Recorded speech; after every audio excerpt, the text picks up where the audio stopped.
여러분들 기독교 신앙은요, 기다림이라고 할 수 있습니다. 구약의 성도들은 예수 그리스도의 초림을 기다렸던 자들이고요. 또 신약의 우리 성도들은 예수 그리스도의 재림, 다시 오심을 기다리는 자들입니다. 성경 속 대부분 믿음의 조상들을 가만히 보면 다른 것이 아니라 그들의 인내로 믿음을 이룬 자들이었습니다. 야곱은요, 밧단 아람에서의 그 20년의 시간을 인내했습니다.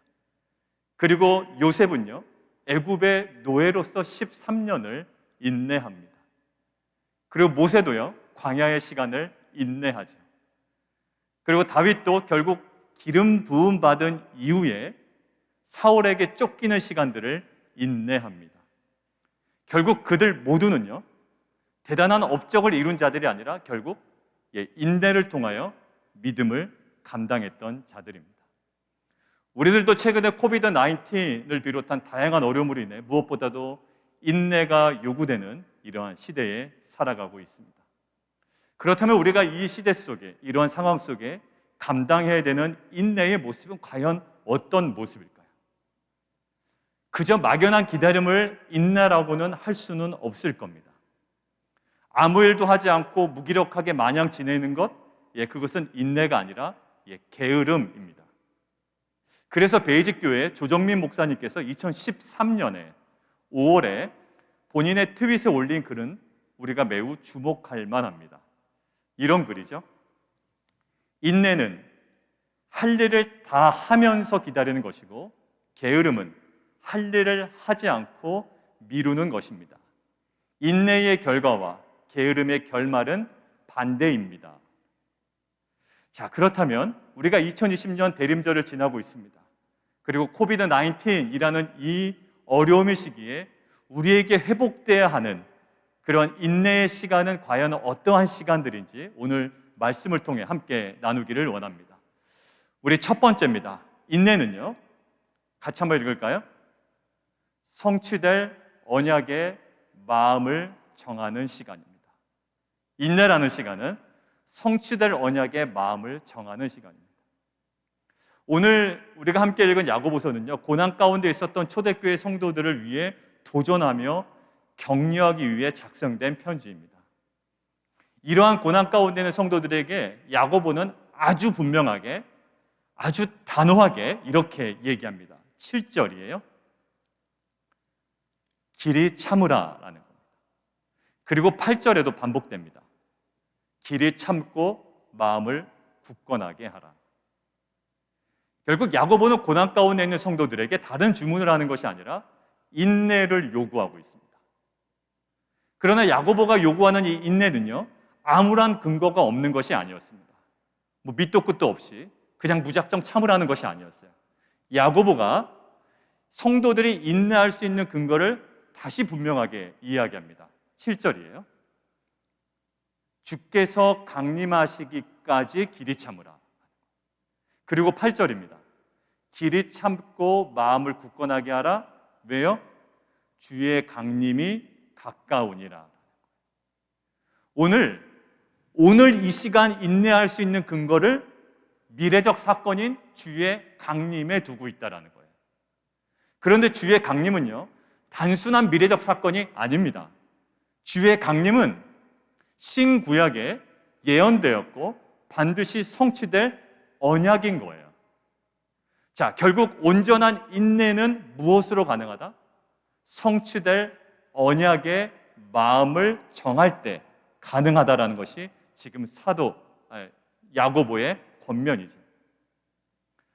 우리가 많이 얘기했습니다. 보통 직장인들은 출근하지 않는 휴가의 마지막 날보다 오히려 출근하는 휴가의 전날에 마음이 더 훨씬 가볍습니다. 이유는 아주 간단해요. 다음 날부터 시작될 가족 여행의 일정이 있기 때문입니다. 즉 뭘까요? 반드시 성취될 미래적 소망이 있기 때문에 오늘의 출근과 오늘의 고된 업무와 고된 일정도 기쁨으로 감당되더란 말이에요. 이것을 통해 알 수 있는 것이 하나 있다고 그랬죠. 사람은 태성적으로 소망의 근거를 어디다 두더라? 현재에 두지 아니하고 미래에 두더란 말이에요. 만약에 소망의 근거를 현재에 뒀다면 출근하지 아니하는 휴가 마지막 날이 기뻐야 됩니다. 근데 왜 기쁘지가 않죠? 다음 날 출근한다라는 미래적 사건이 확실하기 때문이에요. 근데 왜 우리 오늘은 출근을 하는데 말이죠. 내일 시작되는 휴가 때문에 왜 오늘 출근이 그렇게 즐겁나요? 내일 어딘가로 떠난다는 그 미래적 사건이 우리에게 확실하기 때문이에요. 자, 그렇습니다. 우리는 소망을 항상 미래에 둡니다. 그리고 그 미래는요, 성도들에게 있어서 미래는 막연한 미래가 아니에요. 잘 될 거라는 막연한 미래가 아니라 반드시 성취될 언약이 우리의 소망의 근거가 된다라는 거죠. 그래서요, 공동서신서, 베드로전서, 베드로후서, 야고보서 등등등 이 공동서신에서요, 성취될 언약을 강조하면서 현재 고난 당하는 자들을 지속적으로 격려하고 있는 그 본문들이 계속적으로 등장하게 됩니다. 자, 베드로전서 우리가 1장 6절에서 7절 한번 자막을 통해서 함께 보겠습니다. 베드로전서 1장 6절에서 7절입니다. 우리 같이 한번 읽겠습니다. 시작. 너희가 이제 여러 가지 시험으로 말미암아 잠깐 근심하게 되지 않을 수 없으나 오히려 크게 기뻐하는도다. 너희 믿음의 확실함은 불로 연단하여도 없어질 금보다 더 귀하여 예수 그리스도께서 나타내실 때에 칭찬과 영광과 존귀를 얻게 할 것이니라.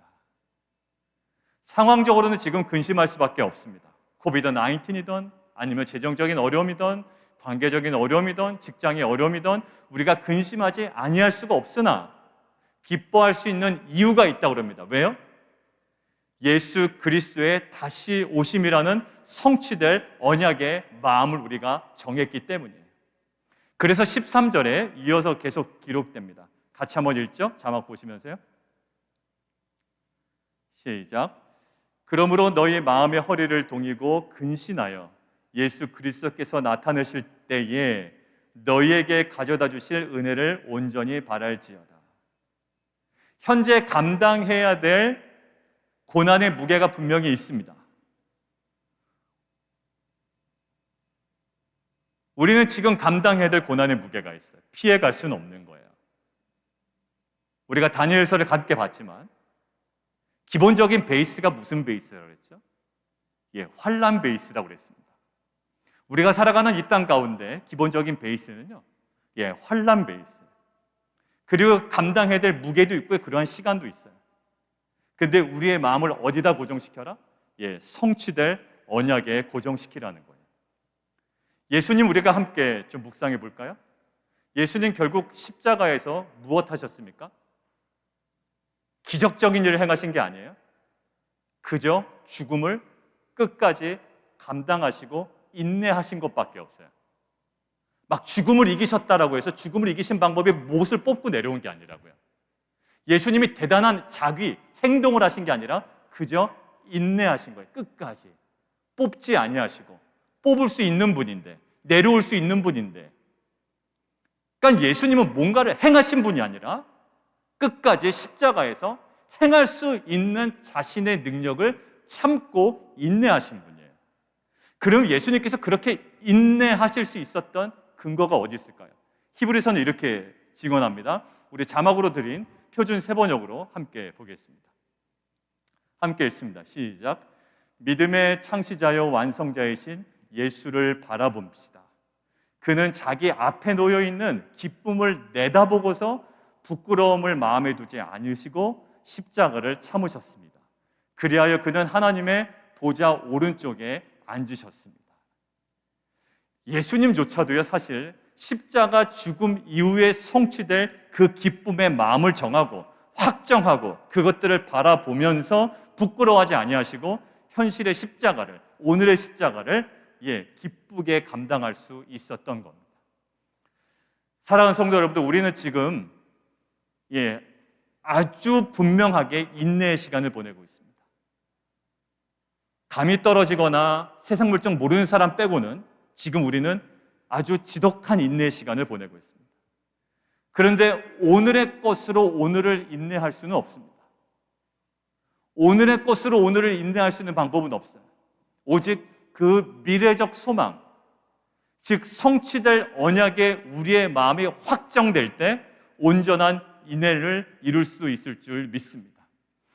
하나님께서도요, 우리 성도님들의 가정과 자녀와 또 배우자와 직장과 사업 가운데 분명히 허락하신 언약이 있습니다. 없을 순 없어요. 목사님, 저는 없어요. 아니요, 못 들은 것뿐이에요. 있어요. 여러분들의 자녀에게도, 여러분들의 가정에게도, 빛과 소금 공동체도 여러분들의 분명히 사업과 직장 가운데 하나님께서 분명히 언약을 주신 것이 있습니다. 그건 아직 성취되지 않았다고요. 그러면 지금 우리가 깨달아야 되는 건 뭘까요? 저는 이렇게 원합니다. 성령께서 이 시간 그 모든 언약들을 다시금 생각나게 해주셔서 그 언약을 향한 확정된 마음으로 현실의 상황이 우리가 어떠하든지 간에 흔들림 없이 온전한 인내를 이뤄갈 수 있는 빛과 소금 모든 성도님 되시기를 주님의 이름으로 축원합니다. 자, 그런데요, 그럼에도 불구하고 마지막까지 지속적으로 한결같이 인내하는 것은 쉽지 않은 일이에요. 성공하는 사람들을 가만히 보면 그들이 똑똑해서 아니면 그들이 좀 금수저해서 성공한 것이 아니라 가만히 그 사람들을 살펴보면 그 사람들에게 월등한 것은 한 가지 있는 것 같아요. 그래서 제가 좀 찾아봤습니다. 그러니까 세상적인 이론인 것 같지만 성공하는 사람들, 뭐 습관, 뭐 이런 키워드를 다 넣어봤어요. 거기에 공통적으로 발견되는 게 있더라고요. 성공 못하는 사람들은 그냥 포기하는 사람들. 근데 대부분 성공하는 사람들의 특징이 인내하는 사람들. 그러니까 그 마지막 임계점을 넘지 못해요. 그러니까 그 부분을 넘어야 한 단계 더 깊이 들어가잖아요. 신앙생활도 마찬가지지 않습니까? 우리가 뭔가 말씀이 잘 들어오지 않을 때, 뭔가 묵상이 잘 되지 않을 때 그 지점을 넘어가야 되는데 안 되니까 놔버리는 거예요. 성경을 읽지 않는 거예요. 묵상도 안 하는 거예요. 그럼 다시 돌아와요.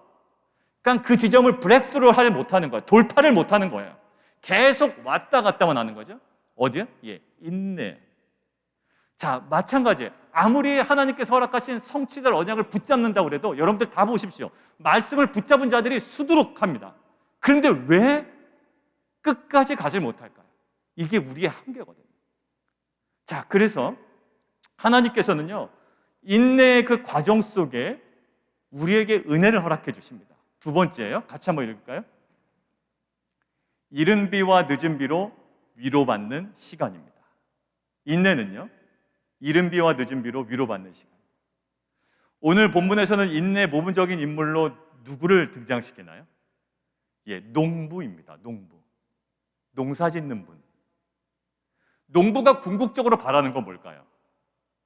오늘 7절에 기록된 것처럼 땅에서 나는 귀한 열매입니다. 그게 농부의 궁극적인 목적이고 기대하는 바예요. 그런데 열매를 수확하기 전에 반드시 필요한 것이 있습니다. 본문에 기록된 뭘까요? 이른 비와 늦은 비예요. 이게 없으면 수확이 이루어지지가 않는 겁니다. 자, 이스라엘 땅은 석회질이 많아가지고 비가 오지 않으면 시멘트처럼 딱딱하게 굳어버립니다. 그래서 11월 전후에 이른 비가 내려야 이 딱딱한 땅이 부드럽게 되어서 농부들이 밭을 기경에 씨앗을 뿌릴 수 있게 됩니다. 자, 그리고 3, 4월 경에는요, 비가 오지 않으면 곡식이 제대로 영글지가 않아요. 열매 맺지를 못한단 말이에요. 자, 그래서 농부는 궁극적으로 최종 열매를 기다리기는 하지만 그 과정 속에 그 열매를 위해서 또 무엇을 기다리나요? 이른 비와 늦은 비를 기다리게 됩니다. 만약에 최종적인 열매까지 시작과 있고 끝만 있다면, 중간 과정에 아무것도 없다면 농부는 아마도 그 긴 기다림으로 인해서 지치게 될 거예요. 그리고 점차 열매에 대한 기대와 어떤 소망과 확신도 계속 없어질 겁니다. 그러나 너무나도 길게 느껴지는 거예요. 우리가 생각해봐도 하나님께서 생각하신 언약의 말씀은 최종적인 그림이라고요. 그리고 우리 사업에 대한, 직장에 대한 것도요, 단지 내일 일어날 일, 10일 후에, 한 달 후에 일어날 일을 하나님께서 말씀으로 주지 않으세요? 궁극적인 그림을 주시지 하나님은 내일 당장 일어날 일에 대해서 쪽집게처럼 알려주시는 분이 아니에요. 하나님께서 보여주시는 항상 궁극적인 그림입니다. 근데 그 궁극적인 그림까지 나아가기 위해서 우리가 과정 중에 아무것도 없다면 우리는 지쳐버릴 거라고요. 힘들어서요. 왜? 그게 지금 당장 보이지는 않는데요. 자, 그런데 너무나도 길게 느껴진 시간 속에서 가장 적절할 때 내리는 이른 비와 늦은 비는요, 농부로 하여금 마지막까지 지치지 않고 확신 가운데 인내하도록 하는 은혜가 되는 겁니다. 결국 농부의 기다림은요, 그 과정마다 위로와 격려를 받는 그 계기들로 계속 채워져 갈 거예요. 마지막 그림만 주신 게 아니라 그 중간중간에 하나님께서는 이른 비와 늦은 비로 계속 우리가 그 마지막 궁극적 그림을 견지할 수 있도록 우리에게 때마다 은혜를 베풀어 주신다는 거예요. 우리들도 마찬가지입니다. 씨앗이 뿌려진 다음에 최종 열매가 맺히기까지 방치되어 있지 않은 것처럼 계속 뭔가가 비가 내리고 밭이 기경되고 또 잡초도 뽑고 뭔가 멈춰있지 않은 것처럼 우리에게도 이 인내의 시간도 동일합니다. 주님께서 최종적으로 다시 오실 거예요. 우리의 궁극적인 그림은 주님의 다시 오심입니다. 그렇지만 여러분들 잘 생각해 보십시오. 우리가 항상 주님 오십시오, 주님 다시 오십시오 이야기하지만 사실 그 전 어느 때라도 어느 모양이라도 다양한 방식으로 우리들의 삶에 그 주님의 임재는 구체적으로 경험되고 있습니다. 단지 최종적인 다시 오심만 아닐 뿐이지, 여러분들 오늘 예배 가운데 무엇을 위해서 기도하셨나요? 하나님 이곳에 임재하여 주옵소서. 맞아요, 예수님 언젠가 다시 오실 거예요. 그러나 그것은 궁극적인 그림이지만 그것이 아니더라도 하나님은, 주님은 언제든지 우리에게 때마다 가장 필요할 때에 우리 가운데 가까이 오셔서 우리와 임재하시고 우리 가운데 말씀하시며 우리 안에 역사하시는 분이라는 거예요. 그와 마찬가지로요, 하나님께서는 각 가정과 공동체 속에 허락된 언약이 있습니다. 사업체와 직장과 가정과 자녀들 향한 그 언약이 있는데 그것이 최종적으로 성취되기 그 전일지라도 우리가 너무나 지치기 전에, 그리고 너무나 낙심하기 전에 이른 비와 늦은 비로 위로하시듯 때를 따라 돕는 은혜의 국률로 친히 찾아오셔서 최종적인 열매가 맺히기까지 우리가 끝까지 인내할 수 있도록 우리를 도우실 줄 믿습니다. 자, 그런데요, 이렇게 긴 기다림과 과정 속에서 우리에게 허락된 주님의 위로와 은혜가 있어요, 중간에. 자, 그렇다면 이제 세 번째 질문입니다. 그럼 이제 그 중간중간에 느끼는 은혜들은 참 감사한데 나머지 인내의 시간은 전적으로 우리의 책임인가라는 거예요. 자, 세 번째입니다. 인내는요, 이런 시간이에요. 세 번째 같이 읽겠습니다. 시작. 주의 자비와 긍휼로 채워지는 시간입니다. 오늘 본문 11절에서는요, 욥의 인내라는 표현이 있죠. 거기 밑줄을 그어놓으십시오. 욥의 인내라는 표현이 있습니다. 이런 표현에 대해서 더글러스 무라는 교수님은요, 의문을 제기합니다. 욥의 인내라는 표현에 대해서. 이 더글러스 교수님이 의문을 제기하는 이유는 이거예요. 왜냐하면 욥은 자신을 다루시는 하나님의 방법에 아주 의의를 제기하며 분노 가득한 독서를 쏟아낸 적이 있단 말이에요. 욥기 우리가 읽어봤지만 욥이 한결같이 끝까지 간 건 아니에요. 하나님 방법에 이의를 제기하고 또 아주 그냥 가득한 독서를 쏟아낼 때가 있었습니다. 그리고 자기가 처한 상황뿐만 아니라 어디까지 원망하냐면 생명 주신 하나님까지 원망합니다. 자, 심지어 어디까지 갈까요? 고통을 내가 견디느니 차라리 죽었으면 좋겠다고 아주 격하게 토로까지 한다고요. 이게 욥의 모습이었습니다. 이러한 불평과 원망과 독서를 파악하고 있던 이 야고보가 구약을 읽지 않진 않았을 겁니다. 분명히 욥에 대해서 알고 있었을 거예요. 그런데 이런 야고보가 욥의 인내라는 표현을 사용할 수 있느냐라는 것이 이 더글러스 교수님의 의문점이었어요. 왜냐하면 욥의 인내의 실상은 뭘까요? 결국 우리가 생각하는 그 수준에 도달하지 못한 불완전한 인내였기 때문입니다. 괜찮은 인내가 아니었어요. 불완전한 인내였고 원망과 독설과 푸념이 잔뜩 들어간 인내였습니다. 그럼에도 불구하고 야고보는요, 오늘 욥을 인내의 모델처럼 이렇게 턱하니 제시하고 있습니다. 자, 그래서 그렇게 표현하게 된 계기가 무엇일까라는 이제 의문이에요. 자, 야고보를 한번 생각해 볼까요? 야고보는 지금 누구에게 편지를 쓰고 있다고요? 옆집 아저씨한테 쓰는 게 아닙니다. 지금 야고보서 1장에 나오는 흩어진 교회들에게 쓰고 있어요. 왜 흩어졌을까요? 여러 가지 사정이 있겠습니다만 고난으로 흩어진 교회와 성도들에게 지금 편지를 작성하고 있습니다. 자, 그러면 이 흩어진 교회와 성도들의 고난을 감당해내는 그 인내의 모습도 아마 야고보는 듣고 있을 거예요. 당시에 흩어진 교회와 성도들에게 그들이 당하는 고난으로 인해 구절처럼 뭐가 있을까요? 거기 원망이라는 단어가 있죠. 원망, 불평, 시기, 분노, 다툼이 있습니다. 오히려 이 고난의 시기에 인내를 할 것 같지만 사실 우리도 동일하거든요. 우리가 인내하자 그렇지만 인내 못합니다. 또 불평하고 원망하고 남 탓하고, 이게 그들의 모습 가운데 보이는 거예요.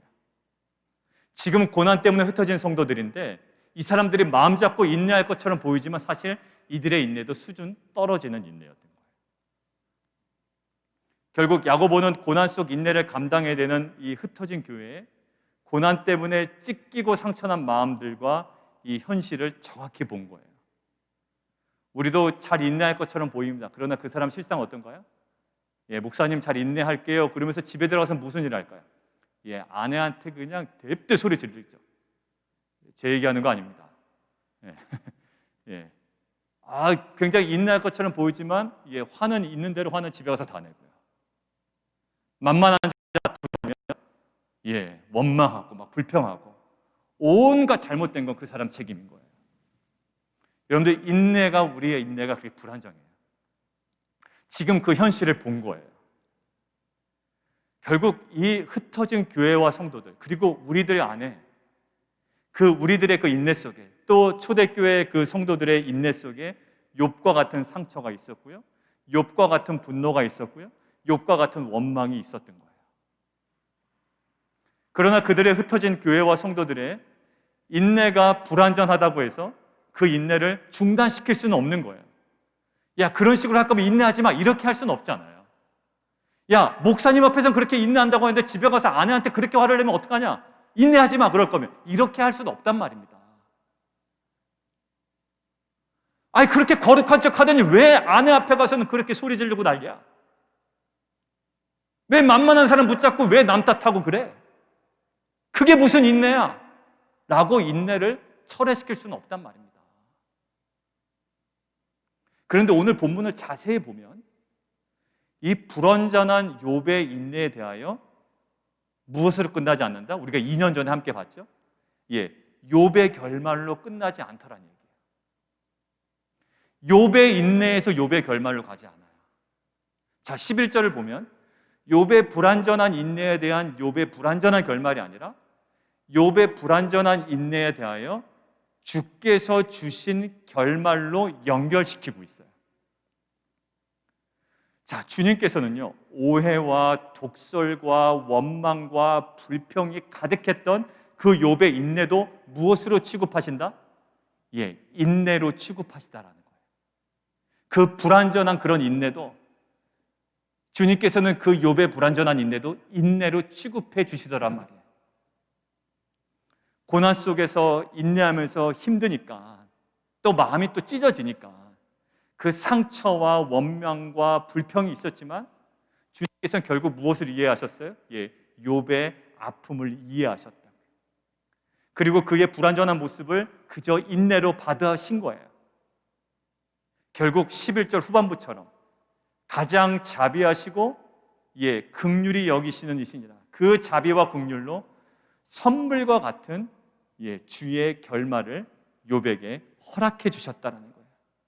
그러니까 욥의 인내가 대단해서 해준 게 아니라 하나님께서는 그 욥의 불완전한 인내를 인내로 받아주셔서 자비와 긍휼이 넘치시는 하나님이 주의 결말로 마무리해 주셨다는 거예요. 우리들도 마찬가지입니다. 우리가 아까 첫 번째, 두 번째 대제 얘기했죠. 인내 시간은 뭐다? 성취될 언약의 마음을 확정하는 거다. 두 번째요. 그 과정 속에 이른 비와 늦은 비를 경험하는 시간이다. 아무리 그렇게 해도요, 이해할 수 없는 고난의 터널을 통과하게 되면, 그리고 인내라는 그 긴 시간에 머물게 되면 서운함, 아쉬움, 불평, 원망, 분노 막 터져 나오는 거예요. 조절만 할 뿐, 여러분들 조절한다고 없는 게 아니에요. 누구 앞에서 안 보여준다고 그게 없는 거 아닙니다. 어디론가 막 튀어나오잖아요. 그런데 그 주님께서는요, 우리들의 그 좌절과 찢어진 마음의 상처를 헤아리시고 그 균형감 완전 상실한 형편없는 우리의 인내 모습을 뭐로요? 인내로 그저 받으신다라는 거예요. 그리고 그 형편없어 보이는 우리의 인내를 영광스러운 주의 결말로 마무리하신다라는 겁니다. 여러분들 꼭 기억하십시오. 예수님도 십자가상에서, 여러분들 예수님 한번 떠올려 보세요. 십자가상에서 예수님 아주 완벽하고 흐트러짐 없는 정돈된 모습으로 인내하셨던 것만은 아닙니다. 우리가 객관적으로 보면 목마름에는 굉장히 힘들어하셨고요, 채찍에는 고통스러워하셨고요, 침뱉음에는 수치와 부끄러움을 다 느끼셨어요. 아주 힘겹게 처절하게 버티고 인내하셨습니다.